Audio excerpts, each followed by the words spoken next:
যে রাজনীতি করলে ইসলাম ছাড়তে হয়, ওই রাজনীতি জাহান্নামে নিয়ে যাবে। ঈমান ইসলাম ঠিক রেখে আমার রাজনীতি। নতুন যে সনদ হয়েছে এখানে এটা বাদ দেওয়া হয়েছে।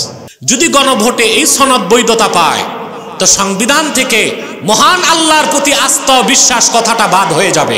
এবার বলেন, কোন মুসলমান কি এই গণভোটে অংশ নিতে পারে? সংবিধান থেকে মহান আল্লাহর প্রতি আস্থা বিশ্বাস এই কথা যদি উঠিয়ে দেওয়া হয়, আল্লাহর গজবে বাংলাদেশ ধ্বংস হয়ে যাবে। মেনে নিবেন? কোথায় আপনাদের বক্তব্য নাই কেন? ভয়েস রেজ তো হচ্ছে না। বক্তারা চুপ, পীরেরা চুপ, আলেমরা চুপ। মনে করতেছে আছে যেমনে চলে চলুক। কাফের মুশরিকরা যখন আল্লাহর হাবিবের দিকে এগিয়ে আসতে লাগলো, রাসূলুল্লাহর দুইজন সাহাবী সামনে ঢালের মতো দাঁড়ায় গিয়েছিলেন। একজন আবু উবাইদা ইবনুল জাররাহ, আরেকজন মুসাব বিন উমাইর। যতগুলো আঘাত এসেছে তীর ধনুকের সব আবু উবাইদা ইবনুল জাররাহ তার শরীরে নিয়েছেন, মুসাব বিন উমাইর তার শুয়েছেন। যুদ্ধের পরে মুসাব বিন উমাইর শহীদ হয়েছিলেন, আবু উবাইদা শহীদ হন নাই, তারে বলা হতো জীবিত শহীদ। তার শরীরে 90টার বেশি আঘাতের চিহ্ন পাওয়া গেছে। রাসূলুল্লাহর মহব্বতে মুসআব বিন উমাইর সামনে থেকে যুদ্ধ করতে করতে শাহাদাত বরণ করলেন। উহুদ যুদ্ধ শেষ, 70 জন সাহাবীর লাশ সামনে রাখা। নূর নবীজি আমার মুহাম্মদ সাল্লাল্লাহু আলাইহি ওয়াসাল্লাম মুসআব বিন উমাইরের সামনে যে দাঁড়ালেন, সারা শরীরে রক্ত ছাড়া কিছু নাই। আল্লাহর হাবিব সাহাবায়ে কেরামকে বললেন, সাহাবীরা, এই হলো মুসআব বিন উমাইর। ওয়ালাকাদ রাআইতুহু ওয়া আলাইহি বুরদান লা তুরাফু কিমাতুহুমা ওয়া ইন্না শিরাকান আলাইহি মিন যাহাবিন। এই মুসআবকে আমি দেখেছি, তার শরীরে এমন দুইটা মূল্যবান চাদর ছিল যার মূল্য কত কারো জানা ছিল না। আর আমার মুসআব যে জুতা পায়ে দিয়ে হাঁটতো সেই জুতার ফিতা ছিল খাঁটি সোনার তৈরি। দাফন করার সময় ওনার কাপড় নাই, ছোট্ট একটা কাপড়। সাহাবায়ে কেরাম বললেন, ইয়া রাসূলুল্লাহ, মাথা ঢাকলে পা খুলে যায়, পা ঢাকলে মাথা খুলে। আল্লাহর হাবিব বললেন, তোমরা আমার মুসাবের মাথা ঢেকে দাও, পাটা ইদখের ঘাস দিয়া ঢেকে দাও। যে লোকটা প্রতিদিন 70 জন মেহমান নিয়ে খাবার খেতেন, সোনার উপর বাটি হাদিয়া করে দিতেন, আল্লাহ তার রাসূলের ভালোবাসায় ঈমানের পরীক্ষা দিতে যে তিনি সম্পদ ছাড়লেন, বাপ মা ছাড়লেন, স্ত্রী পরিজন ছাড়লেন, শেষ মুহূর্তে আল্লাহর হাবিবের কদমের সামনে জীবনটাই নজরানা দিয়ে দিলেন। ওয়াশহাদু আল্লা ইলাহা ইল্লাল্লাহু ওয়াহদাহু লা শারীকা লাহু ওয়া নাশহাদু আন্না সাইয়্যিদানা ওয়া হাবিবানা ওয়া মাওলানা মুহাম্মাদান আবদুল্লাহি ওয়া রাসূলুহু সাল্লাল্লাহু আলাইহি ওয়া আলা আলিহি ওয়া সাহবিহি ওয়া সাল্লাম। الذي أكمل الله به قصر النبوة، أي ختم الله به النبوة وحكم لا نبي بعده، وأعلن في القرآن بالبرهان أن محمدا صلى الله عليه وسلم خاتم النبيين والمرسلين، الذي أرسله بالحق بشيرا ونذيرا وداعيا إلى الله بإذنه وسراجا منيرا. قال الله تعالى في كلامه المجيد والفرقان الحميد: بسم الله الرحمن الرحيم. قل إن কুনতুম তুহিব্বুনাল্লাহ ফাত্তাবিউনি ইউহিব্বুকুমুল্লাহ ইউহিব্বুকুমুল্লাহু ওয়া ইয়াগফির লাকুম যুনুবাকুম ওয়াল্লাহু গফুরুর রহিম। قل أطيعوا الله والرسول فإن تولوا فإن الله لا يحب الكافرين صدق الله العظيم وصدق رسوله النبي الكريم ونحن على ذلك من الشاهدين والشاكرين والحمد لله رب العالمين إن الله وملائكته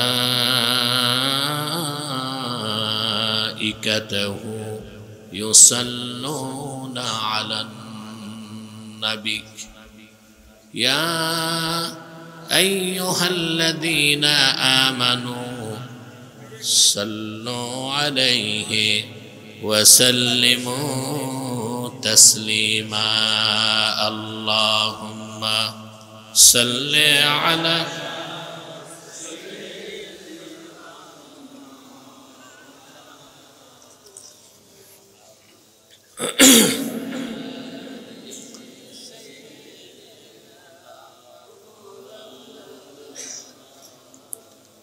এতগুলো মানুষ দরুদ শরীফ পড়তেছে, আওয়াজ নাই কেন? সমস্যা কি? অসুস্থতা না কৃপণতা? জবান খুলে পড়ুন আল্লাহুম্মা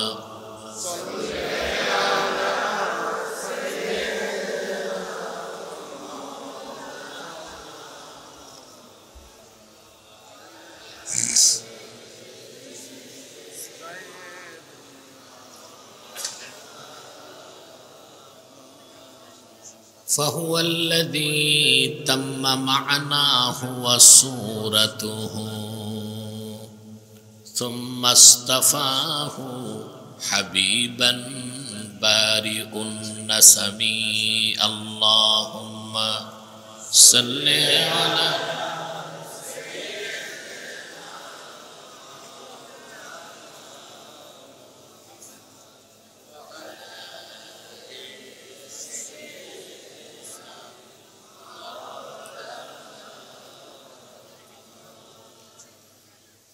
هو الحبيب الذي ترجى شفاعته لكل حول من الأهوال مقتحم اللهم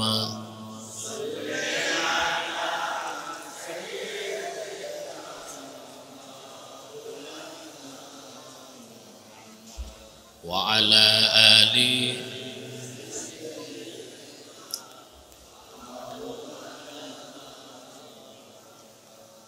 محمد رسول الله صلى الله عليه وسلم ختم الله به النبوة وحكما لا نبي بعده بلغ العلا بكماله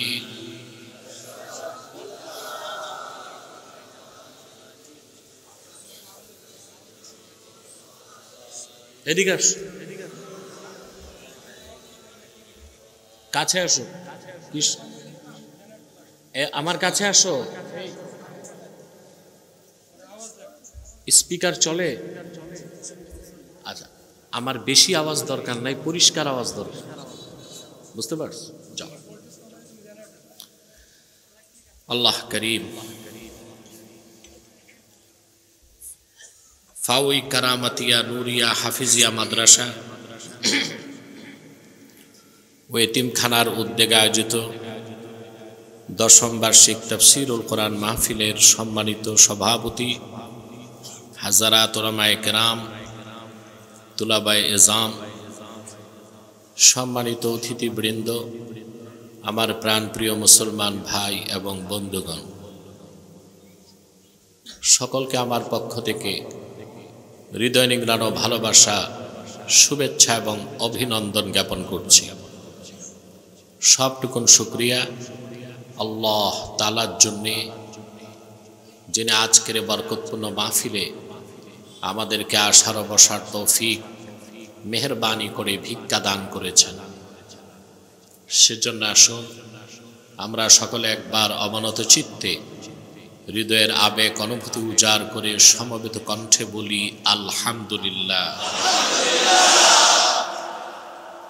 অগণিত অসংখ্য দরুদ ও সালাম আল্লাহর সৃষ্টির প্রধান আকর্ষণ, বিশ্বসভার সভাপতি, সকল নবী রাসূলগণের মাথার তাজ, শামসুল হিদায়াত, বদরুদ্দুজা, সাইয়্যিদুস সাকালাইন, ইমামুল মুরসালিন, খাতামুন নবিয়্যিন ওয়াল মুরসালিন, আফতাবে নবুয়ত, শাহনশাহে রিসালাত, সরকারে দো জাহাঁ, সুলতানুল মদিনা, নবিয়ুল আম্বিয়া, হুজুরে আকরাম, নূরে মুজাসসাম, নূরুন আলা নূর, সাইয়্যিদিনা হাবিবিনা শফিঈনা মাওলানা মুহাম্মদ সাল্লাল্লাহু আলাইহি ওয়াসাল্লামের উপর আল্লাহ তাবারাকা ওয়া তাআলা যাকে আজ থেকে প্রায় ১৫০০ বছর আগে প্রেরণ করেছেন, সর্বশ্রেষ্ঠ ও সর্বশেষ নবী ও রাসূল হিসেবে, যার পরে আজ পর্যন্ত পৃথিবীতে অবশ্যই কোনো প্রকার নবী কিংবা রাসূল অবশ্যই আসে নাই, অবশ্যই এখনো নাই, অবশ্যই কিয়ামত পর্যন্ত আসবে না।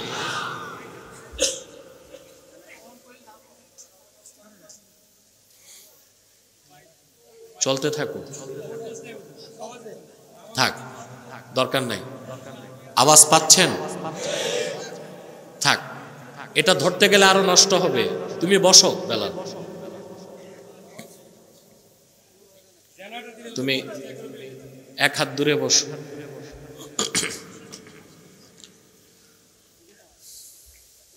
আমরা দীর্ঘক্ষণ বক্তব্য শুনেছি, ঠিক না? আমার স্নেহধন্য আনিস মাহমুদ আপনাদের বক্তব্য শুনিয়েছেন, আবার আপনারা কিছু মাদ্রাসায় অংশগ্রহণ করেছেন, আলহামদুলিল্লাহ।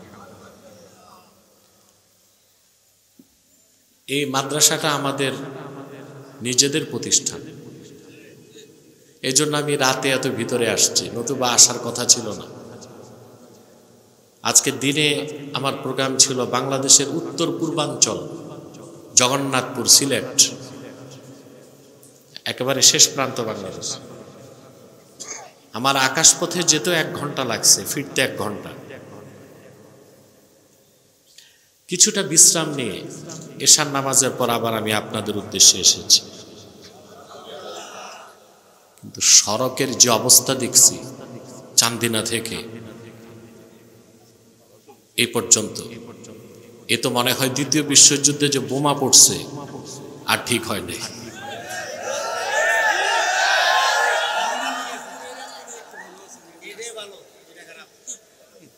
এটাই নাকি ভালো, তো বাকি রোডের অবস্থা, ওখানে তো তাহলে মাছ চাষ করা যাবে।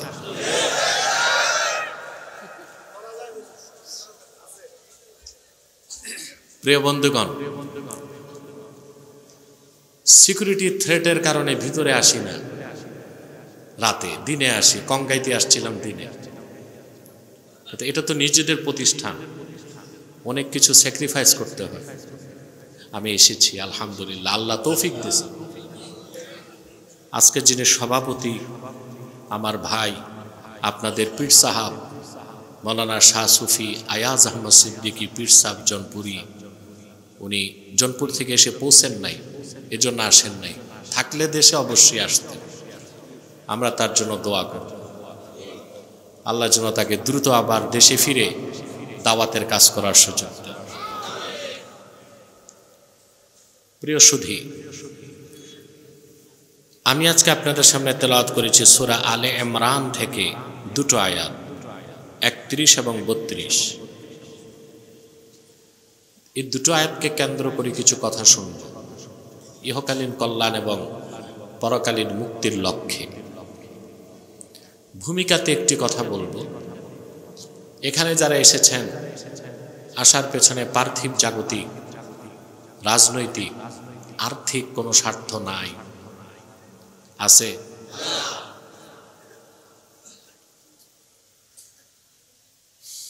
আমরা যারাই এসেছি আল্লাহ তার হাবিবের রেজামন্দি হাসিল করতে এসেছি। কিছু মানুষ আছে বাংলাদেশে, বিড়াল যেমন সব জায়গায় শুটকি খোঁজে, এরা সব জায়গায় রাজনীতি খোঁজে।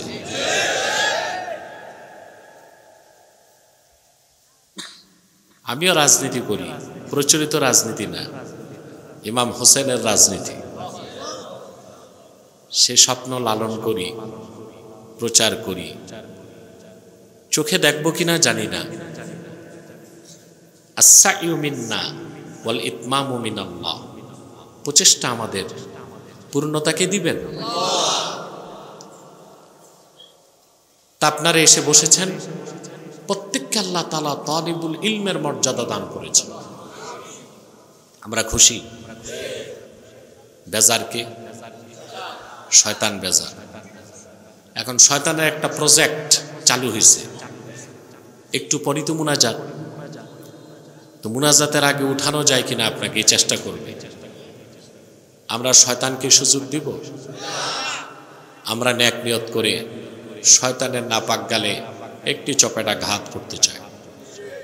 আমরা নিয়ত করছি কিছুক্ষণ পরে আজকের মুনাজাত করে গুনাহ মাফ করে নিষ্পাপ বেহেশতি আল্লাহওয়ালা হয়ে বাড়ি যেতে চাই। কারা কারা হাত তুলে দেখা।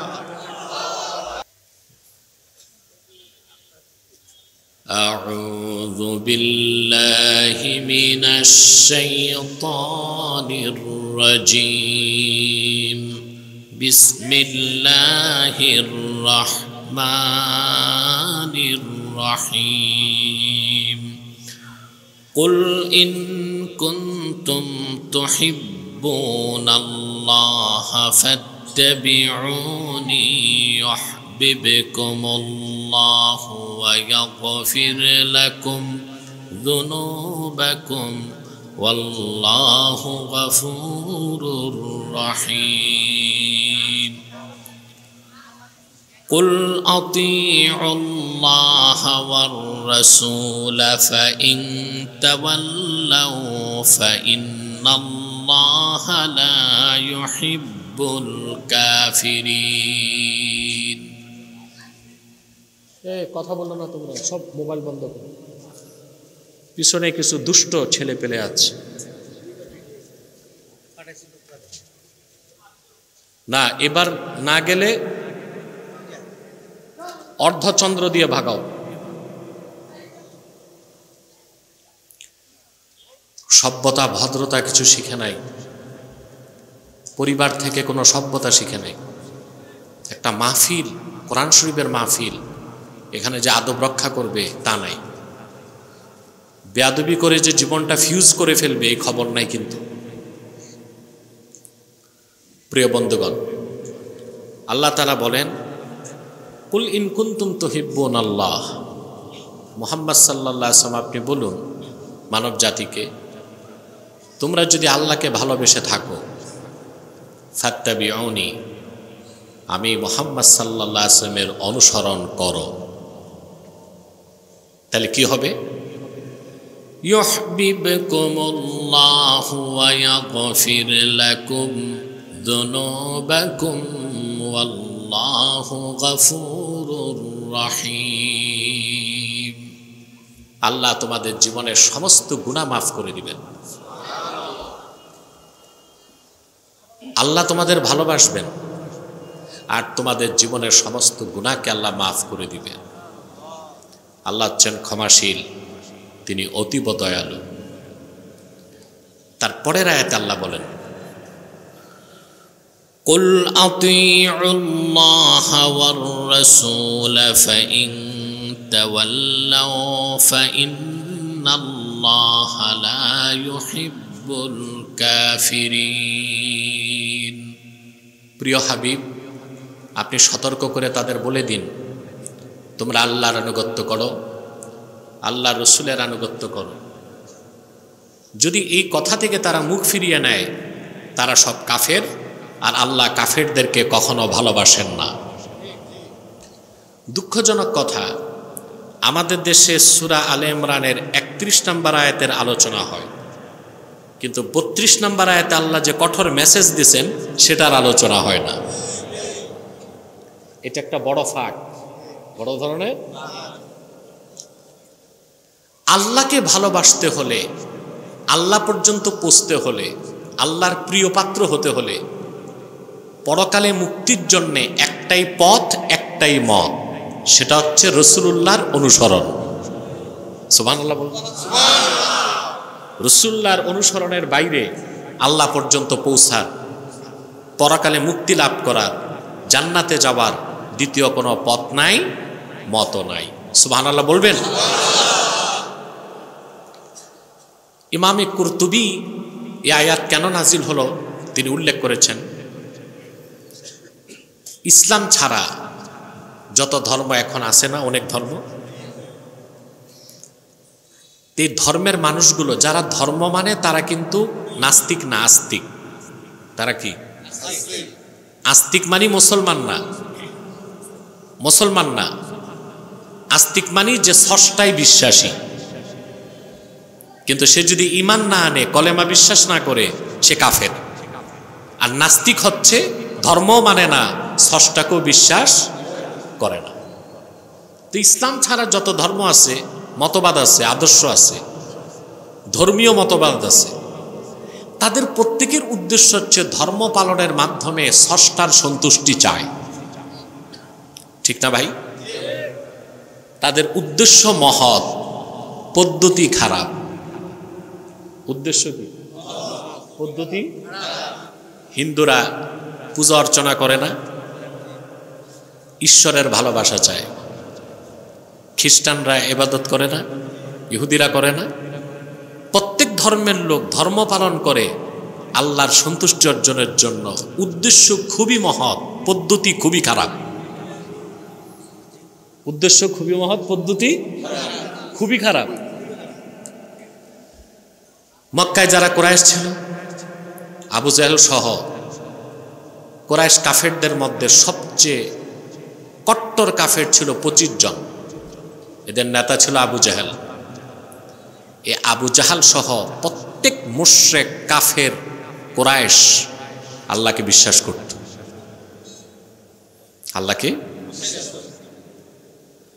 আল্লাহকে পাওয়ার জন্য ইবাদত করত।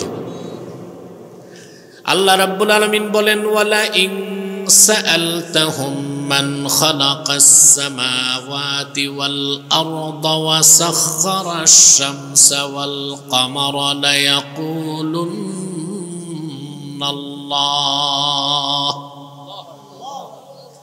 মুহাম্মদ সাল্লাল্লাহু আলাইহি ওয়াসাল্লাম, আপনি যদি তাদেরকে জিজ্ঞেস করেন এই আকাশে জমিন কে সৃষ্টি করেছেন, চাঁদ আর সূর্যকে কে নিয়ন্ত্রণ করেন, কাফেরেরা মুশরিকরা জবাব দিবে, যিনি সৃষ্টি করেছেন আর নিয়ন্ত্রণ করেন তিনি আল্লাহ। তিনি এখানে বসে কিছু পড়া যাবে না, আপনাকে বলছি, শুধু ওয়াজ শোনেন।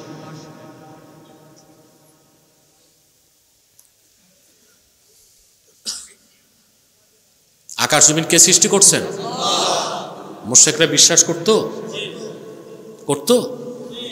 হ্যাঁ, আকাশ জমিন কে সৃষ্টি করছেন? মুশরিকরা বিশ্বাস করতো? জি করতো, বিশ্বাস করত। মুশরিকরা হজও করতো তাদের পদ্ধতিতে, কোরবানিও দিত, কাবা ঘরের তওয়াফও করত, মূর্তিরও পূজা করত। কেন করত? মা না'বুদুহুম ইল্লা লিয়ুকাররিবুনা ইলাল্লাহি যুলফা। তারা বলতো, মুশরিকরা, যে আমরা তো আল্লাহকে বিশ্বাস করি, তাকেই তো পেতে চাই। এই যে দেবদেবীর ইবাদত করি, এই জন্যে তারা যেন আমাদেরকে আল্লাহর নৈকট্য পাওয়ায় দেয়। নাউজুবিল্লাহ বলে। উদ্দেশ্য কি ছিল? মহৎ। পদ্ধতি ছিল খারাপ, পদ্ধতি ছিল খারাপ। খ্রিস্টানরা মনে করতো ঈসা হচ্ছে আল্লাহর বেটা, বলেন নাউজুবিল্লাহ। ঈসার ইবাদত করত আল্লাহকে পেতে। ইহুদিরা মনে করত উজাইর আল্লাহর বেটা, উজাইরের ইবাদত করত আল্লাহকে পেতে। উজাইর আর ঈসা দুজনই ছিলেন আল্লাহর নগণ্য গোলাম, কিন্তু ইহুদি আর খ্রিস্টানরা তাদের ইবাদত করত কাকে পেতে? সবার উদ্দেশ্য ছিল মহৎ, পদ্ধতি ছিল, তরিকা ছিল। আল্লাহ তখন আয়াত নাজিল করে ঘোষণা দিলেন, কুল ইন কুনতুম তুহিব্বুনাল্লাহা ফাত্তাবিউনি ইউহিব্বুকুমুল্লাহু ওয়া ইয়াগফির লাকুম যুনুবাকুম ওয়াল্লাহু গফুরুর রহিম। প্রিয় হাবিব মুহাম্মদ সাল্লাল্লাহু আলাইহি ওয়াসাল্লাম, আপনি ঘোষণা করে দেন, যদি তোমরা আল্লাহকে ভালোবেসে থাকো, অন্য কোনো তন্ত্রমন্ত্র মতবাদ ধর্মের বিশ্বাসের মাধ্যমে আল্লাহর ভালোবাসা পাওয়া যাবে না। যদি আল্লাহকে ভালোবেসে থাকো, আমি মুহাম্মদ সাল্লাল্লাহু আলাইহি ওয়াসাল্লামের অনুসরণ করো। এখান থেকে আমরা একটা শিক্ষা পাই। কি পাই? রাসূলুল্লাহর তরিকা, ওনার বাতলানো পথ, ওনার আনিত শরীয়ত, ওনার আনিত দিন, ওনার রেখে যাওয়া আদর্শ, ওনার রেখে যাওয়া সুন্নতের বাইরে মুক্তির কোনো ব্যবস্থা নাই, আল্লাহকে পাওয়ার কোনো সুযোগ নাই। কথাগুলো কেন বললাম? আমাদের দেশে বদ আকীদা ছড়ানো হয়, বলে যে যার ধর্ম পালন করুক, সমস্যা কি? প্রত্যেকেই তো তার ধর্ম পালনের মাধ্যমে স্রষ্টাকেই চায়। চাইলে হবে? স্রষ্টার সন্তুষ্টি পাওয়া যাবে? তরিকা ঠিক করতে হবে। তরিকা কি করতে হবে? তাহলে ধর্ম যার যার, রাষ্ট্র সবার ধর্ম যার যার, উৎসব সবার, যার ধর্ম তার, এই প্রত্যেকটি কথা ঈমান বিধ্বস্তি, আকীদা নষ্টকারী। আল্লাহকে পেতে হলে, বেহেশতে যেতে হলে আল্লাহর হাবিবের অনুসরণের কোনো বিকল্প নাই। সুবহানাল্লাহ। আমার ভাইয়েরা, যতক্ষণ পর্যন্ত কোন মানুষ আল্লাহর হাবিব মুহাম্মদ সাল্লাল্লাহু আলাইহি ওয়াসাল্লামকে এবং আল্লাহকে জীবনের চেয়ে বেশি ভালো না বাসবে, ততক্ষণ পর্যন্ত মুহাম্মদ সাল্লাল্লাহু আলাইহি ওয়াসাল্লামের অনুসরণ করা তার পক্ষে সম্ভব হবে না। ঈমান আনার পরে যতক্ষণ না আল্লাহ তার হাবিব মুহাম্মদ সাল্লাল্লাহু আলাইহি ওয়াসাল্লামের ভালোবাসা জীবনের চেয়ে বেশি না হবে, মুমিন মুসলমান হওয়া যাবে না। যাবে? আমি একটা তথ্য দিচ্ছি আপনাদেরকে। ইমামে কুরতুবী তাফসীর কুরতুবীতে উল্লেখ করেছেন, লাম্মা আমারা রাসূলুল্লাহ সাল্লাল্লাহু আলাইহি ওয়াসাল্লাম বিল হিজরাতি মিন মক্কাতাল মুকাররামাতি ইলাল মাদিনাতিল মুনাওয়ারা জাআলার রাজুলু ইয়াকুলু লি আবিহি ওয়াল আবু লি ইবনিহি ওয়াল আখু লি আখিহি ওয়ার রাজুলু লি যাওজাতিহি ইন্না ক্বাদ উমিরনা বিল হিজরাহ।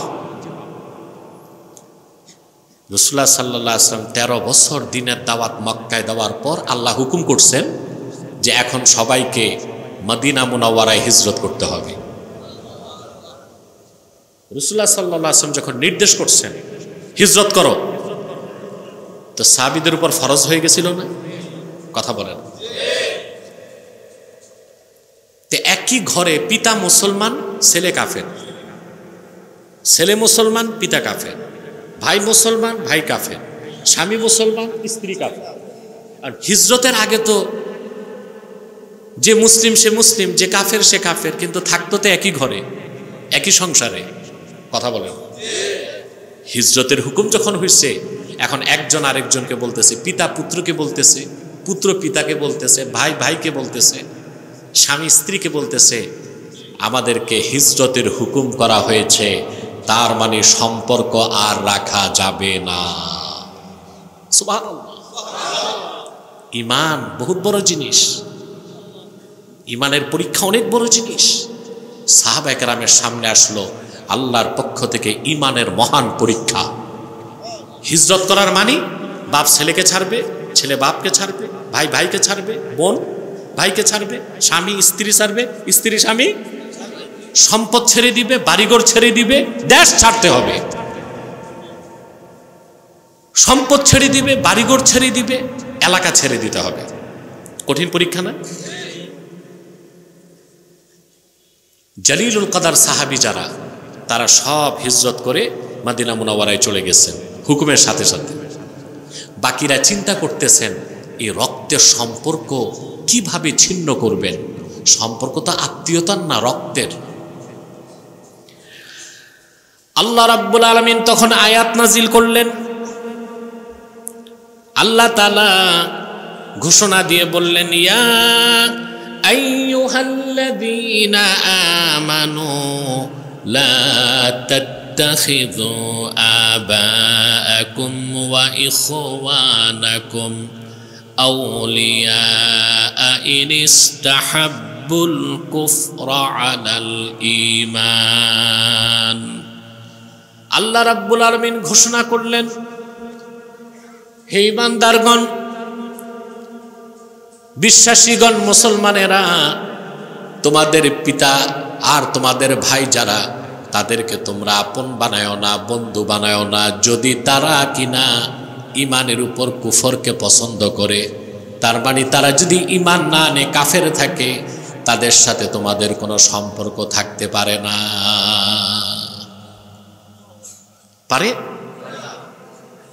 যে কাফের, যে মুশরিক, সে মুসলমানের বন্ধু হইতে কোনোদিনও না। কিন্তু রাজনীতি এত নোংরা হয়ে গেছে বাংলাদেশে। আমরা দেখছি 2 পয়সার ভোটের জন্য অনেক মৌলবী সাহেব পূজা মণ্ডপে দৌড়াইছে।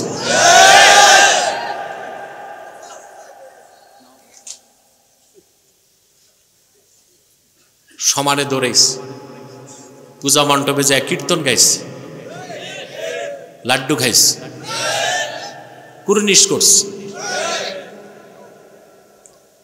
তারপরে কেউ কেউ তো বলে ফেলছে আলহামদুলিল্লাহ আসতে পারছে।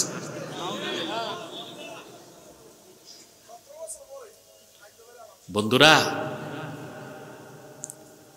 মূর্তি পূজা করাও শিরক, মূর্তি পূজা স্বীকৃতি দেওয়া শিরক। পরিষ্কার ফাতাওয়া বাজ্জাজিয়াতে এসেছে, ওমান রাদিয়া বিল কুফরে ফাহুয়া কাফের। কুফরি কাজে যে সম্মতি দিবে সেও কাফের। কুফরি কাজে যে সম্মতি দিবে সেও কি?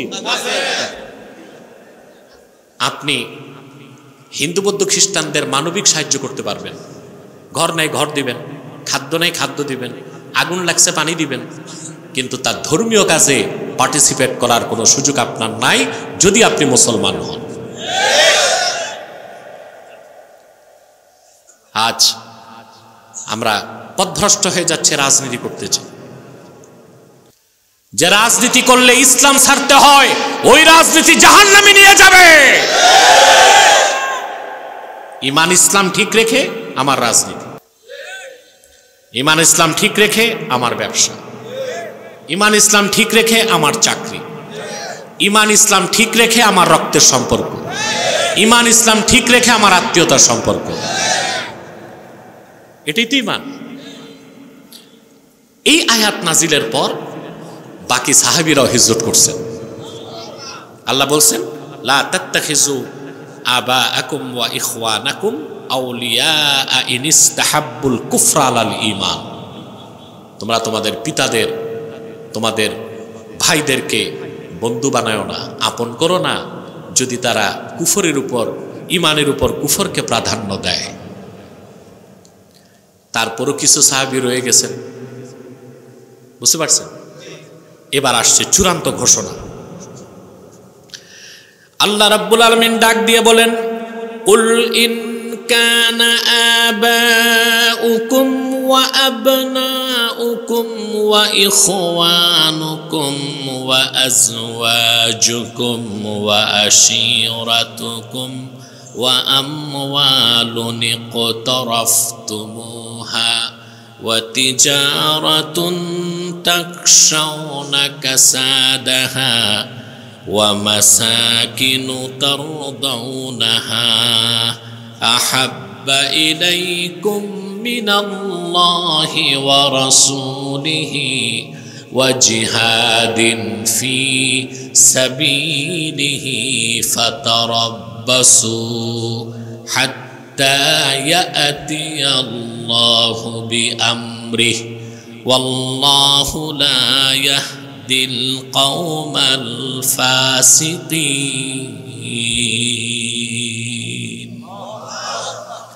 আল্লাহ রাব্বুল আলামিন ঘোষণা করলেন, প্রিয় হাবিব মুহাম্মদ সাল্লাল্লাহু আলাইহি ওয়াসাল্লাম, আপনি চূড়ান্ত ঘোষণা দিন, ইন কানা আবাউকুম ওয়া আবনাউকুম ওয়া ইখওয়ানুকুম ওয়া আজওয়াজুকুম ওয়া আশিরাতুকুম, যদি তোমাদের পিতাগণ, তোমাদের সন্তানগণ, তোমাদের ভাইগণ, তোমাদের স্ত্রীগণ, তোমাদের নিকটাত্মীয়গণ, ওয়া আমওয়ালুন ইকতারাফতুমুহা, যে সম্পদ অর্জন করেছো সেই সম্পদ, ওয়া তিজারাতুন তাখশাউনা কাসাদাহা, সেই ব্যবসা যে ব্যবসার লসকে ভয় পাও, ওয়া মাসাকিনু তারদাউনাহা, আর তোমাদের সুরম্য ঘরবাড়ি যেগুলোকে তোমরা পছন্দ করো, এ সব কিছু যদি আল্লাহ তার রাসূলের চেয়ে আর জিহাদের চেয়ে বেশি প্রিয় হয়, ফাতারাব্বাসু আই ইনতাজিরু, অপেক্ষা করো আল্লাহ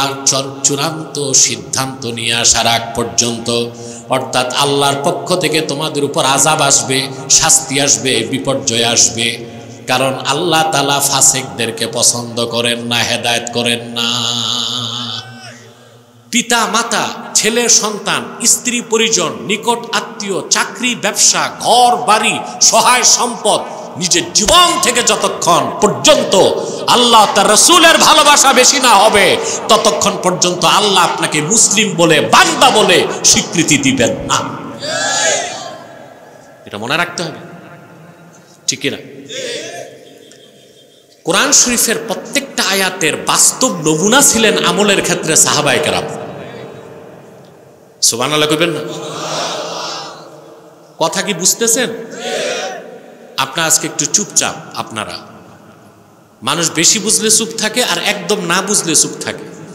আপনারা কোন সিচুয়েশনে আছেন? বেশি বুঝতেছে না? আমার মনে হয় মোটামুটি বুঝলে ভালো হয়।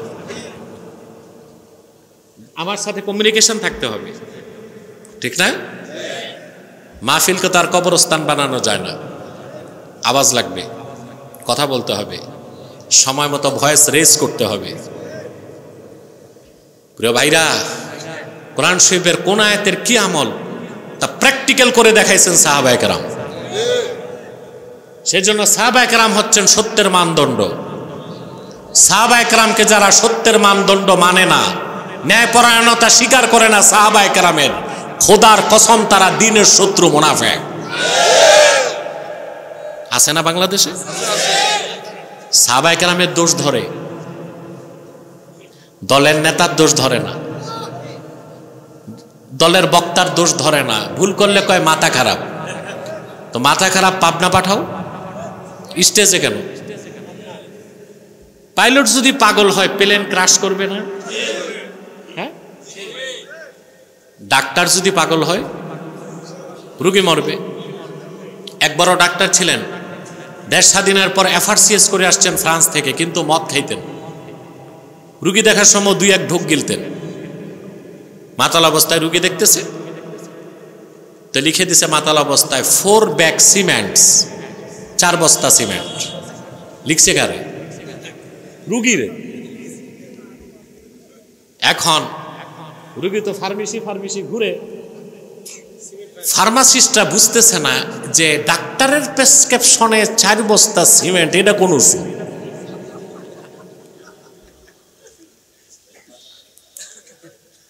আসছে ফিরে, কম্পাউন্ডার বুঝে গেছে স্যারে কাম কি করছে, স্যারের বিল্ডিং এর কাজ চলতেছিল, তো ওস্তাগাররে লেখার জায়গায় রুগীরে লিখে দিছে 4 ব্যাগ সিমেন্ট। তো ডাক্তার যদি পাগল হয়, মাতাল হয়, রুগী মরবে। বক্তা যদি মাতাল পাগল হয়, মাথা খারাপ হয়, তো মানুষের ইমান নষ্ট করবে। আমরা বক্তা কুফর করে দোষ ধরব, বলে এই যে উনি একটা দলকে পক্ষ নিছে, নিজের দোষটা দেখে না। সামান্য এমপি মন্ত্রী, তার 2 পয়সা মূল্য আমার কাছে নাই। আমাকে যদি আজীবনের জন্য রাষ্ট্রপ্রধান বানানো হয়, তারপরও কোরআন সুন্নাহর বিপক্ষে যে যাবে তাকেই ধরব, কোনো আপোষ নাই। সাতার এমপি, এটা আমার কাছে হাতের পানি, যে কোনো দল থেকে আমি নিতে পারি। কোনো দলকে জিতানো আমার কাজ না, কোনো দলকে হারানো আমার কাজ না। ঈমান আকীদার বিরুদ্ধে যার বক্তব্য যাবে আমি কথা বলবো, এটা আমার চরিত্র। এবং এই অবস্থানে অটল থেকে আমি মৃত্যুকে আলিঙ্গন করতে চাই। প্রিয় বন্ধুগণ, সাহাবায়ে কেরামের সমালোচনা যারা করে তারা মুনাফিক।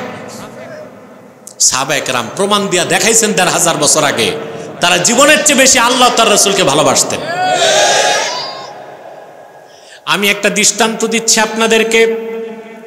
রাসূলুল্লাহ সাল্লাল্লাহু আলাইহি ওয়াসাল্লামের মহান সাহাবীগণের মধ্যে একজন সাহাবীর নাম ছিল মুসআব বিন উমাইর। মনে থাকবে নামটা? বলুন তো কি? মুসআব বিন উমাইর রাদিয়াল্লাহু তাআলা। সাহাবায়ে কেরামের নাম মুখস্থ রাখবেন, সন্তানের নাম বরকত হিসেবে রাখলে বরকত হবে। আপনার তো সন্তানের নাম খুঁজে পান না, কি নাম রাখে? নাট বল্টু, chocolate, biscuit, hockey stick, ballistic missile, আশ্চর্য নাম রাখে। সন্তানের নাম রাখতে সাহাবায়ে কেরামের নামের অনুসরণ করবেন, বরকত হিসেবে রাখবেন, সন্তান ভাগ্যবান হবে। মুসআব বিন উমাইর রাদিয়াল্লাহু তাআলা আনহু, তিনি আরবের সেরা ধনীদের একজন ছিলেন।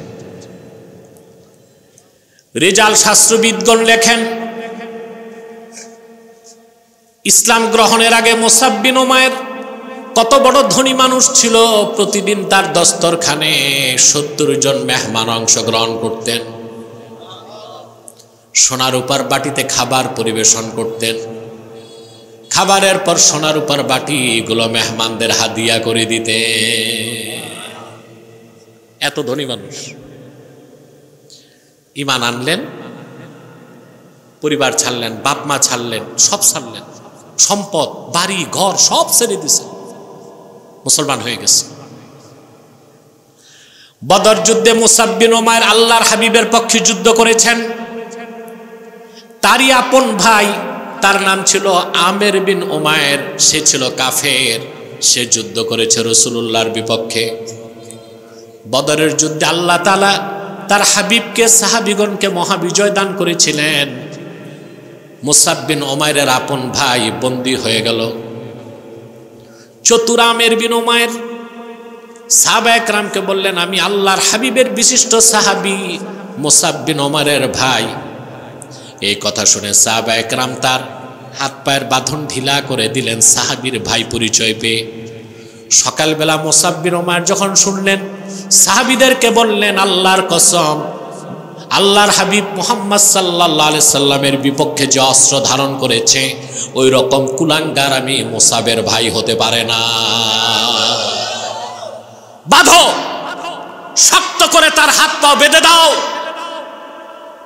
তার মায়ের প্রচুর টাকা, মনে মনে নিজেরও মা, মনে মনে মা পরিচয় দেয় না, কাফের। উচ্চ হারে মুক্তিপণ নিয়া তারে ছাড়ো। সুবহান। কিসের ভাই, কিসের বাপ? ঈমান, এর উপরে কিচ্ছু নাই। উহুদ যুদ্ধে মুসআব বিন উমাইর ছিলেন রাসূলুল্লাহর সামনে দাঁড়ায়া। কাফের মুশরিকরা যখন আল্লাহর হাবিবের দিকে এগিয়ে আসতে লাগলো, রাসূলুল্লাহর দুইজন সাহাবী সামনে ঢালের মতো দাঁড়ায় গিয়েছিলেন, একজন আবু উবাইদা ইবনুল জাররাহ, আরেকজন মুসাব বিন উমাইর।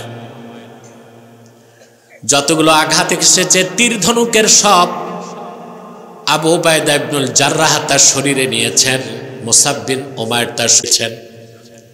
যুদ্ধের পরে মুসাব বিন উমাইর শহীদ হয়েছিলেন, আবু উবাইদা শহীদ হন নাই, তারে বলা হতো জীবিত শহীদ। তার শরীরে 90টার বেশি আঘাতের চিহ্ন পাওয়া গেছে। রাসূলুল্লাহর মহব্বতে মুসআব বিন উমাইর সামনে থেকে যুদ্ধ করতে করতে শাহাদাত বরণ করলেন। উহুদ যুদ্ধ শেষ, 70 জন সাহাবীর লাশ সামনে রাখা। নূর নবীজি আমার মুহাম্মদ সাল্লাল্লাহু আলাইহি ওয়াসাল্লাম মুসআব বিন উমাইরের সামনে যে দাঁড়ালেন, সারা শরীরে রক্ত ছাড়া কিছু নাই। আল্লাহর হাবিব সাহাবায়ে কেরামকে বললেন, সাহাবীরা, এই হলো মুসআব বিন উমাইর। ওয়ালাকাদ রাআইতুহু ওয়া আলাইহি বুরদান লা তুরাফু কিমাতুহুমা ওয়া ইন্না শিরাকান আলাইহি মিন যাহাবিন। এই মুসআবকে আমি দেখেছি, তার শরীরে এমন দুইটা মূল্যবান চাদর ছিল যার মূল্য কত কারো জানা ছিল না। আর আমার মুসআব যে জুতা পায়ে দিয়ে হাঁটতো, সেই জুতার ফিতা ছিল খাঁটি সোনার তৈরি। দাফন করার সময় ওনার কাপড় নাই, ছোট্ট একটা কাপড়। সাহাবায়ে কেরাম বললেন, ইয়া রাসূলুল্লাহ, মাথা ঢাকলে পা খুলে যায়, পা ঢাকলে মাথা খুলে। আল্লাহর হাবিব বললেন, তোমরা আমার মুসাবের মাথা ঢেকে দাও, পাটা ঈদখের ঘাস দিয়া ঢেকে দাও। যে লোকটা প্রতিদিন 70 জন মেহমান নিয়ে খাবার খেতেন, সোনার উপর বাটি হাদিয়া করে দিতেন, আল্লাহ তার রাসূলের ভালোবাসায় ইমানের পরীক্ষা দিতে যে তিনি সম্পদ ছাড়লেন, বাপ মা ছাড়লেন, স্ত্রী পরিজন ছাড়লেন, শেষ মুহূর্তে আল্লাহর হাবিবের কদমের সামনে জীবনটাই নজরানা দিয়ে দিলেন। সুবহানাল্লাহ। রাসূলুল্লাহর ভালোবাসা শিখতে হবে সাহাবায়ে কেরামের কাছ থেকে। কিভাবে রাসূলুল্লাহকে ভালোবাসতে হয় শিক্ষা দিয়ে গেছেন 1500 বছর আগে সাহাবায়ে কেরাম। ঠিকটা ঠিক মতো কইলা না? ঘুমাচ্ছেন? কে কে ঘুমান? হাত উঠান দেখি। আমি জানি আপনারা আমার নিয়মিত শ্রোতা। এই পরীক্ষাটা যে আমি মাঝখানে প্রায় করি, যেন আপনারা ভুল করেন। আচ্ছা বলেন তো, আমাকে বসায় রেখে মাদ্রাসার মুহতামিম শিক্ষকরা গেছে কই? খাওয়ার তালে আস থাকুক, আছে মুহতামিম কই? যাক, খাওয়া দাওয়ার পর্ব করে দ্রুত চলে আসতে হবে। বাকি শিক্ষকরা আছে, আলহামদুলিল্লাহ। প্রিয় বন্ধুগণ, আমি আজকে কথা আস্তে আস্তে বলতেছি, ক্লান্তি দেহে। কথা বোঝা যাচ্ছে? শিখতেছি, বুঝতেছি, আমল করব। আল্লাহ তার রাসূলের ভালোবাসা জীবনের চেয়ে বেশি যতক্ষণ না হবে, ততক্ষণ পর্যন্ত মুমিন হবার কোনো সুযোগ নাই। সুবহানাল্লাহ। আল্লাহ তার রাসূলের ভালোবাসা জীবনের চেয়ে বেশি যতক্ষণ না হবে, ততক্ষণ তো ইমানের স্বাদই বুঝবেন না। আর যতক্ষণ ইমানের স্বাদ না পাবেন, ততক্ষণ পর্যন্ত আপনার কাছে সম্পদ বড় হবে, দল বড় হবে, বাবা মা বড় হবে। ইমানের স্বাদ যখন পেয়ে যাবেন, জীবন দিবেন, ইমান দিতে পারবেন না। ইমানটা অনেক বড় জিনিস, কিন্তু যে ইমানের স্বাদ লাভ করছে, মধুর স্বাদ, সে বুঝে ইমানের কি দাম। রাসূলুল্লাহ সাল্লাল্লাহু আলাইহি ওয়াসাল্লাম ইরশাদ করেছেন, সালাসুন মান কুন্না ফীহি ওয়াজাদা হালাওয়াতাল ঈমান। তিনটা খাসলত যার মধ্যে একত্রিত হয়ে যাবে, ইমানের মধুর স্বাদ সে পেয়ে যাবে। প্রথমটাই হচ্ছে মান কানাল্লাহু ওয়া রাসূলুহু আহাব্বা ইলাইহি মিম্মা সাওয়াহুমা। ওই ব্যক্তি যার কাছে সকল কিছুর চেয়ে আল্লাহ ও তার রাসূল অধিক প্রিয় হবে। সুবহানাল্লাহ। আল্লাহর হাবিব মুহাম্মদ সাল্লাল্লাহু আলাইহি ওয়াসাল্লামের ভালোবাসা, আল্লাহর ভালোবাসা জীবনের চেয়ে যখন বেশি হবে, তখনই ব্যক্তি মুসলমান, আর ওই মুসলমানের পক্ষেই আল্লাহর রাসূলের অনুসরণ করা সম্ভব। রাসূলুল্লাহর অনুসরণটা ঐচ্ছিক না আবশ্যিক।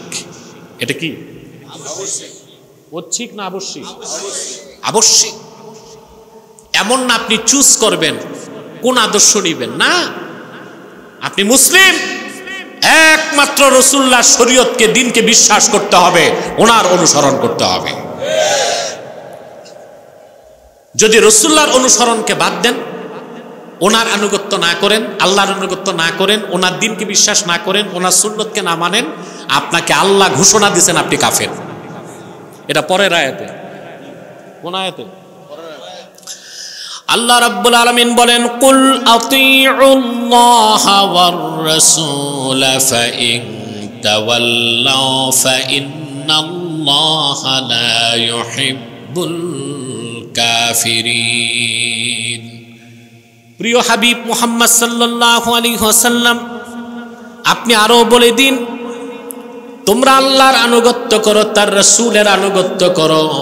যদি আল্লাহ তার রাসূলের আনুগত্য তারা না করে, এর থেকে তারা যদি মুখ ফিরিয়ে নেয়, আল্লাহ বলেন ফাইন্নাল্লাহা লা ইউহিব্বুল কাফিরিন।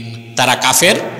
আর কাফেররা যতই ইবাদত করুক, ধর্মচর্চা করুক, মহৎ কাজ করুক, ভালো কাজ করুক, জনসেবা করুক, পেট সেবা করুক, যত মহৎ কাজ করুক, আল্লাহ তাদেরকে কখনোই কবুল করবেন না, আল্লাহ তাদেরকে পছন্দ করবেন না। জাহান্নাম ছাড়া তাদের আর কোনো গতি থাকবে না। কথাগুলো বুঝতেছেন? প্রিয় বন্ধুগণ, রাসূলুল্লাহর আনুগত্য, আল্লাহর আনুগত্য, এটা বাদ দিলে আপনি মুসলিম হবার কোনো সুযোগ নাই। রাসূলুল্লাহর অনুসরণ করতে হবে। এক কথায় যদি আমি বলি, রাসূলুল্লাহর অনুসরণের মধ্যেই ইসলাম, ঈমান, শরীয়ত, তরিকত, হাকিকত, মারিফত। এর বাইরে কোনো ঈমানও নাই, ইসলামও নাই, শরীয়তও নাই, মারিফতও নাই। আছে ভণ্ডামি, শিরক, কুফর, বেদাত, ভণ্ডামি।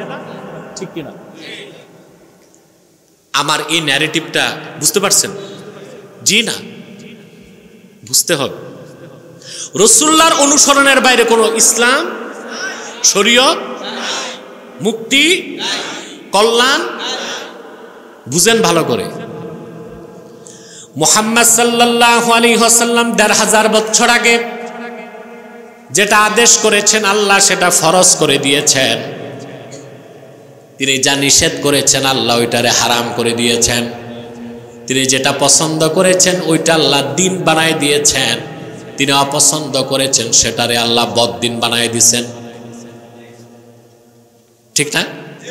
যেমন হিজরতের পর রাসূলুল্লাহ সাল্লাল্লাহু আলাইহি ওয়াসাল্লাম 16 কি 17 মাস বাইতুল মুকাদ্দাসের দিকে নামাজ পড়েছেন। রাসূলুল্লাহর মনের টান ছিল কাবার দিকে। কোন দিকে? কিন্তু আল্লাহকে একদিনও মুখ ফুটে বলেন নাই, শুধু আকাশের দিকে তাকাইতেন যে আল্লাহ তো আমার মনেরটা জানেন। কোরআন সাক্ষ্য দেয়, আল্লাহ তাআলা বলেন, কদ নারা তাকাল্লুবা ওয়াজহিকা ফিস সামা। মুহাম্মদ সাল্লাল্লাহু আলাইহি ওয়াসাল্লাম, কাবা যেন কিবলা হয় সেজন্য বারবার আপনি আকাশের দিকে তাকান, আমি তা লক্ষ্য করি। আয়াত থেকে বোঝা যায় রাসূলুল্লাহ যতবার তাকাতেন, রাসূলুল্লাহর নূরের চেহারা দেখলে আল্লাহ তাআলা খুশি হতেন। আল্লাহর হাবিব সাল্লাল্লাহু আলাইহি ওয়াসাল্লাম সাহাবায়ে কেরামকে নিয়ে মসজিদ যুল কিবলাতাইনে নামাজ পড়ছিলেন। আসর নামাজের 2 রাকাত হয়ে যাবার পরে আল্লাহ ওহী নাজিল করে বললেন, ফাওয়াল্লি ওয়াজহাকা শাতরাল মসজিদিল হারাম। হাবিব আমার মুহাম্মদ সাল্লাল্লাহু আলাইহি ওয়াসাল্লাম, এখন থেকে আপনি আপনার নূরের চেহারাটা কাবার দিকে ঘুরিয়ে ফেলুন। হুজুরপুর নূর সাল্লাল্লাহু আলাইহি সাল্লাম মনে চাইলেন, মুখে বলেন নাই। কেবলা ঘুরে গেছে। তিনি যা চাইছেন দিন হয়ে গেছে, তিনি চান নাই বদ্দিন হয়ে গেছে। তিনি হুকুম করছেন ফরজ হয়ে গেছে, তিনি নিষেধ করছেন হারাম হয়ে গেছে। রাসূলুল্লাহর অনুসরণের বাইরে কোন ইসলাম আছে? প্রিয় ভাইয়েরা আমার, ইসলামের কোনো প্যাটার্ন নাই, কোনো ভার্সন নাই।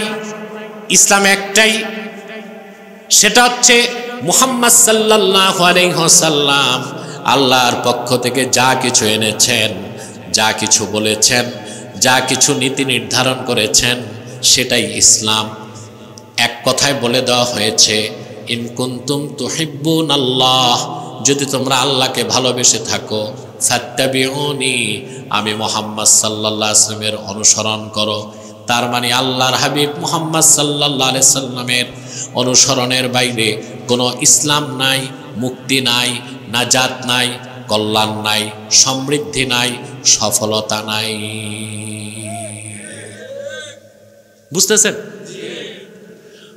রাসূলুল্লাহ সাল্লাল্লাহু আলাইহি ওয়াসাল্লামের অনুসরণ, ওনার আনুগত্য ঐচ্ছিক না আবশ্যিক? আবশ্যিক। পরের আয়াত আল্লাহ বলে দিয়েছেন, কুল আতিউল্লাহ ওয়ার রাসূল ফাইন তাওয়াল্লাউ ফাইন্নাল্লাহা লা ইউহিব্বুল কাফিরিন। মুহাম্মদ সাল্লাল্লাহু আলাইহি ওয়াসাল্লাম, আপনি আরো বলুন, তোমরা আল্লাহর আনুগত্য করো, তার রাসূলের আনুগত্য করো। ফাইন তাওয়াল্লাউ আই ফাইন আ'রাদু, তারা যদি মুখ ফিরিয়ে নেয়, আপনি বলে দিন ফাইন্নাল্লাহা লা ইউহিব্বুল কাফিরিন, ধর্ম মানুক, দাঁড়িয়ে রাখুক, নামাজ পড়ুক, কাফের ছাড়া কিছুই না। আর কাফের কোনোদিন নাজাত পাবে না, জান্নাতে যাবে না। ঠিক কিনা?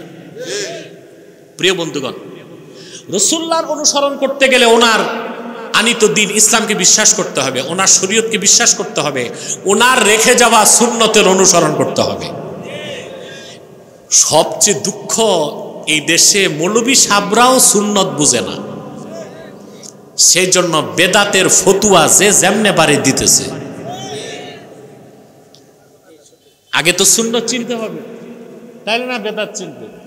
সুন্নতি তো চিনে না, এই জন্য মুস্তাহাবকে বেদাত বলতেছে আর বেদাতকে সওয়াব মনে করতেছে। সুন্নত কি? সুন্নত মানে শুধু দাঁড়িয়ে রাখা, মিষ্টি খাওয়া, মিঠা জিনিস খাওয়া, দস্তরখানে খাওয়া, এগুলো তো কয়েকটা সুন্নত। গোটা সুন্নতের মধ্যেই তো ইসলাম। সুন্নত হচ্ছে নীতি। এটা কি? রাসূলুল্লাহ সাল্লাল্লাহু আলাইহি সাল্লাম যেই ক্ষেত্রে যেই নীতি নির্ধারণ করছেন ওইটা সুন্নত। যেমন আপনারা এশার নামাজ ফরজ কয় রাকাত পড়ছেন? এখন এই যে এশার নামাজ 4 রাকাত কোরআন শরীফে আছে? কথা বলেন। যোহর 4 কোরআন শরীফে আছে? মাগরিব 3 কোরআন শরীফে আছে? ফজর 2, আসর 4, 5 ওয়াক্ত নামাজের কথা আছে। আকিমিস সালাতা তারাফাইন নাহারি ওয়া যুলাফাম মিনাল লাইল ইন্নাল হাসানাতি ইউযহিবনাস সাইয়্যাত। 5 ওয়াক্ত নামাজ। কিন্তু কোন নামাজ কয় রাকাত নীতি নির্ধারণ করে দিয়েছেন আল্লাহর হাবিব। এখন আপনি যদি সুন্নত বাদ দেন, নামাজ শেষ। নামাজ সুন্নত বাদ দিলে ইসলাম নাই। বাংলাদেশে ইহুদিদের একটা নতুন দল বের হয়েছে, আহলে কোরআন দাবিদার। আগে তো শুনছেন আহলে হাদিস, যে কোরআন মানি, হাদিস মানি, মাযহাব মানি না, আছে না? এদেরকে আমরা বলি বাতিল। কিন্তু যারা বলে শুধু কোরআন মানি, হাদিস মানি না, খোদার কসম তারা কাফের। তারা কি? কারণ সুন্নাহ অস্বীকার, হাদিস অস্বীকার মানে ইসলামকে অস্বীকার। সুন্নত কি জিনিস? সুন্নতকে নীতি হিসেবে বিশ্বাস করতে হবে, হুকুম হিসেবে আমল করতে হবে। আবার বলছি, রাসূলুল্লাহর সুন্নতকে নীতি হিসেবে বিশ্বাস করতে হবে, হুকুম হিসেবে আমল করতে হবে। যেমন এশার নামাজ 4 রাকাত, 4 রাকাত এশার নামাজ 4 রাকাত পড়া নীতি হিসেবে সুন্নত, হুকুম হিসেবে ফরজ। আমি বুঝাইতে পারতেছি? বুঝলে আপনাদের সফলতা, না বুঝলে মনে করবেন আমারই ব্যর্থতা। আমি সহজে বলি, 4 রাকাত এশার নামাজ, 4 রাকাত পড়া কি? আরে ভাই, নীতি হিসেবে সুন্নত, হুকুম হিসেবে ফরজ। এরপরে আবার 2 রাকাত নীতি হিসেবে সুন্নত, হুকুম হিসেবেও সুন্নত। এরপরে আবার 3 রাকাত ওয়েতের, নীতি হিসেবে সুন্নত, হুকুম হিসেবে ওয়াজিব। এরপরে আবার বসে বসে হালকি নফল 2 রাকাত, নীতি হিসেবে সুন্নত, হুকুম হিসেবে নফল। তো রাসূলুল্লাহর সুন্নতকে বিশ্বাস করতে হবে নীতি হিসেবে, আমল করতে হবে হুকুম হিসেবে। এখন এটা কি শুধু নামাজ রোজা হজ যাকাতে না, জীবনের সকল ক্ষেত্রে? তো এখানেই তো এসে আমরা মুনাফিকি করতেছি। আমরা নামাজ রোজা হজ যাকাত, দাড়ি টুপি জুব্বা কুর্তা, হজ তাওয়াফ, ইবাদত বন্দেগীতে রাসূলুল্লাহর নীতিগুলোকে অনুসরণ করি। জীবনের বাকি অংশে, ব্যক্তি জীবনে, সমাজ জীবনে, রাষ্ট্র জীবনে, ব্যবসা বাণিজ্য লেনদেনে, দেওয়ানিতে, ফৌজদারিতে, পোশাক আশাক, শিক্ষা সংস্কৃতিতে, জীবনের বিরাট অংশে রাসূলুল্লাহর সুন্নতকে বিশ্বাস করি না, অনুসরণ করি না। আমরাই কিনা আশেকে রাসূল মুসলমান। মুসলমানই তো হই নাই ঠিক মতো। আর মৌলী সাহেবরা আছে বেদাত ফতুয়া নিয়া, কিন্তু বড় বেদাতের খবর নাই। যত মুস্তাহাব মুস্তাহসানকে বেদাত বলে উম্মতকে ভাগ করে দিচ্ছে। বড় বেদাত কোনটা জানেন? একটা উদাহরণ দিচ্ছে আপনাদেরকে। নেতা নির্বাচনের ইসলামের পদ্ধতি হচ্ছে খেলাফত। এখন নেতা নির্বাচনে আপনারা পশ্চিমাদের গণতন্ত্র নিছেন, এটা সবচেয়ে বড় বেদাত। এখন বেদাতের বিরুদ্ধে যে মৌলবী সাহেব ওয়াজ করে, উনি নিজেই বেদাত করতেছে। মানে তার পুরা রাজনৈতিক কর্মকাণ্ড কি? শিরক, কুফর, বিদআত। কিন্তু সে কিনা বেদাত খুঁজতেছে সালাত ও সালামে, টুপিতে, ঈদে মিলাদুন নবী সাল্লাল্লাহু আলাইহি ওয়াসাল্লাম উপলক্ষে মাহফিলে, অর্থাৎ যেগুলো মুস্তাহাব এগুলোকে বলতেছে বেদাত, আর যেগুলো শিরক কুফর বেদাত ওগুলোকে বলতেছে এটাই তো বড় জিহাদ। বলে এখন কি আর বুলেটের জিহাদ হবে নাকি? এখন হবে ব্যালটের জিহাদ। মানে একেবারে 100% হারামটাকে হালাল বানাবার কৌশল। কেমন বেদাতি চিন্তা করেন। কোথায় আছি আমরা? না সুন্নত চিনি, না বেদাত চিনি। প্রিয় মুসলমান, আল্লাহর আখিরি নবী নূর নবীজি মুহাম্মদ সাল্লাল্লাহু আলাইহি ওয়াসাল্লাম আল্লাহর পক্ষ থেকে ১৫০০ বছর আগে যে সিদ্ধান্ত দিয়েছেন, যে রায় দিয়েছেন, যে মতামত দিয়েছেন, যে নীতি নির্ধারণ করেছেন, তার সবটুকুন বিশ্বাস করলেই আপনি মুসলমান। আর যতটুকু পারেন আমল করবেন, যতটুকু আমল করবেন আপনার মুমিন হিসেবে গ্রেড বাড়তে থাকবে। সুবহানাল্লাহ। কিন্তু বিশ্বাসের ক্ষেত্রে যদি 1 জাররা পরিমাণ ঘাটতি থাকে, আপনি মুসলিম হতে পারবেন না। এটা কি আমার কথা? আসেন কোরআন শরীফ থেকে শুনি। আল্লাহ রাব্বুল আলামিন বলেন,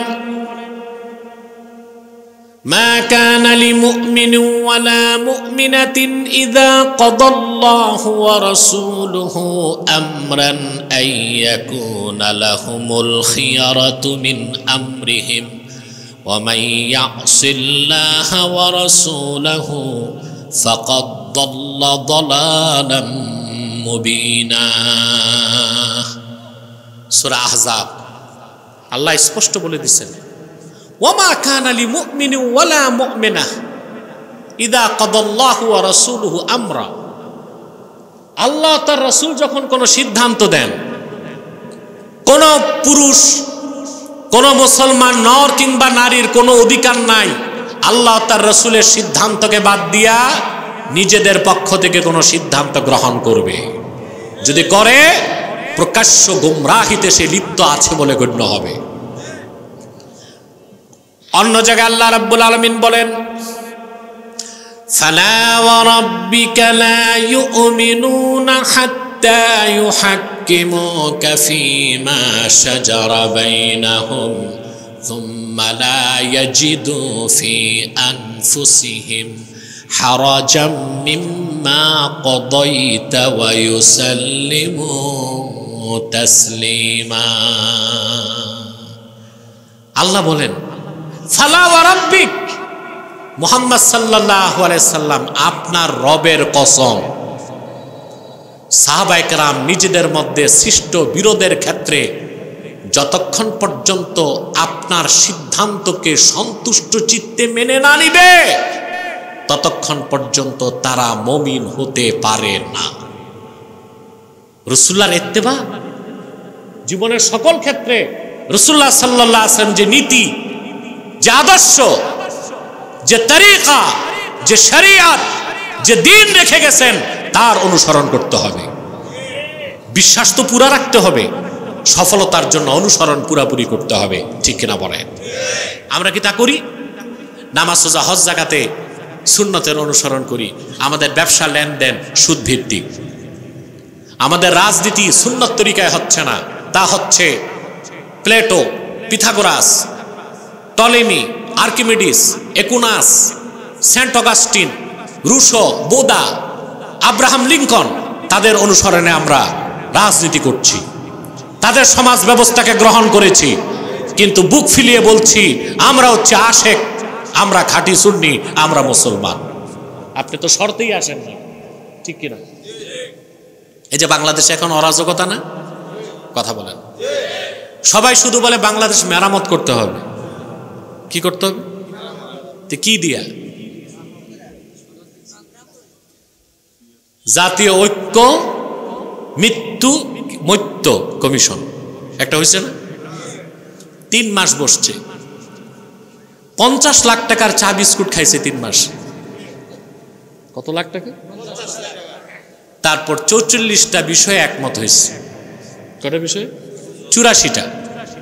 আর পয়েন্ট অফ ডিসেন্ট, মতবিরোধ আছে অনেক। এখন আপনারা এই সনদ দিয়া দেশ ঠিক করে ফেলবেন। বাহ! এই গণভোট নিয়ে আমার একটা বক্তব্য পাইছেন? কথা বলেন তো। কারো কারো তো তেলে বেগুনে জ্বলে উঠছে। 1977 সালে মরহুম জিয়াউর রহমান 19 দফার পক্ষে গণভোট করছিল। 77 সালের 30শে মে।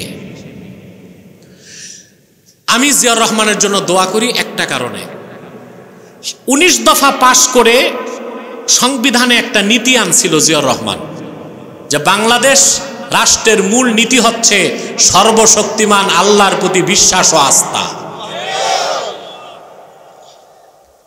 রাজনৈতিকভাবে জিয়ার কোনো কি কাজ কি করছে না করছে এগুলোর আমার কাছে 2 পয়সার মূল্য নাই। এই কাজটা আমার ভালো লাগছে, সেটা আজও সংবিধানে আছে। কিন্তু নতুন যে সনদ হয়েছে এখানে এটা বাদ দেওয়া হয়েছে। যদি গণভোটে এই সনদ বৈধতা পায় তো সংবিধান থেকে মহান আল্লাহর প্রতি আস্থা ও বিশ্বাস কথাটা বাদ হয়ে যাবে। এবার বলেন কোন মুসলমান কি এই গণভোটে অংশ নিতে পারে? সেজন্য আমি বলেছি গণভোট করেন, আগে জাল সনদকে বাতিল করেন, সনদ ঠিক করেন, তারপরে ভোট করেন। আজকে করেন, কালকে করেন, আর নির্বাচনের দিন করেন, ওইটা আপনাদের বিষয়। সনদ ঠিক করতে হবে, ঠিক কিনা? সনদ ঠিক করুন, তারপর ভোট করুন। কারণ সংবিধান থেকে মহান আল্লাহর প্রতি আস্থা ও বিশ্বাস এই কথা যদি উঠিয়ে দেওয়া হয়, আল্লাহর গজবে বাংলাদেশ ধ্বংস হয়ে যাবে। মেনে নিবেন? কোথায় আপনাদের বক্তব্য নাই কেন? ভয়েস রেজ তো হচ্ছে না। বক্তারা চুপ, পীরেরা চুপ, আলেমরা চুপ। মনে করতেছে আছে যেমনে চলে চলুক, মেরা পাকেট তো গরম হই রাহা। বক্তা তো এটাই চিন্তা করে, যেমনে চলে চলুক। কিন্তু আমি তো চিন্তা করি রাষ্ট্রটাই যদি ইসলামী আদর্শের উপর না থাকে, সেই রাষ্ট্র থাকার না থাকায় আমার কোনো লাভ নাই। তাহলে সকল ক্ষেত্রে সুন্নাহের অনুসরণ করতে হবে। নামাজ, রোজা, হজ, যাকাত, পোশাক আশাক, শিক্ষা, সংস্কৃতি, অর্থনীতি, সমাজনীতি, আইন, রাষ্ট্র, সব ক্ষেত্রেই সুন্নতের অনুসরণ করতে হবে। আগে সুন্নতের বিশ্বাস, তারপর সুন্নতের অনুসরণ। তাহলে আপনি সফল হয়ে যাবেন ইহকালে নাজাত পাবেন পরকালে। আল্লাহ কি এই কথাগুলো আমাদের মনে রাখার তৌফিক দিবেন? সাদাকাল্লাহুল আযীম ওয়া সাদাকা রাসূলুহুন নবিয়ুল কারীম। মাদ্রাসায় রেখে আসুন। ওয়া নাহনু আলা যালিকা মিনাশ শাহিদিন ওয়াশ শাকিরিন। আলহামদুলিল্লাহি রাব্বিল আলামিন।